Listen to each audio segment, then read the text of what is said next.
যদি কখনো মনে হয় এই দুনিয়ায় ক্লান্ত হয়ে গেছেন, তবে নিজেকে মনে করিয়ে দিন কিছুই চিরস্থায়ী নয়, এটি কেবল অস্থায়ী।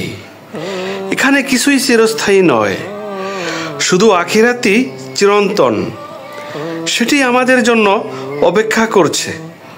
পৃথিবীতে যত বড়ই বিপদ আসুক, আল্লাহর ওপর তাওয়াক্কুল করলে একদিন বিপদ শেষ হবেই ইনশাআল্লাহ।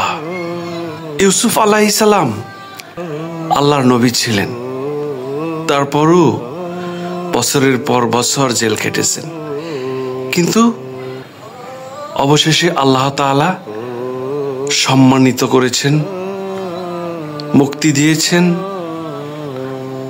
ধৈর্যের পরীক্ষায় পাশ করেছিলেন ইউসুফ আলাইহিস সালাম। ইউসুফ আলাইহিস সালাম আল্লাহর প্রতি অগাধ বিশ্বাস, অগাধ তাওয়াক্কুল করেছিলেন। তেমনি আমাদেরকেও যত বড় বিপদ আসুক আল্লাহর উপর তাওয়াক্কুল করে ধৈর্য ধারণ করতে হবে। ইনশাআল্লাহ আমাদের বিপদ একদিন শেষ হবেই। লা হাওলা ওয়ালা কুওয়াতা ইল্লা বিল্লাহ।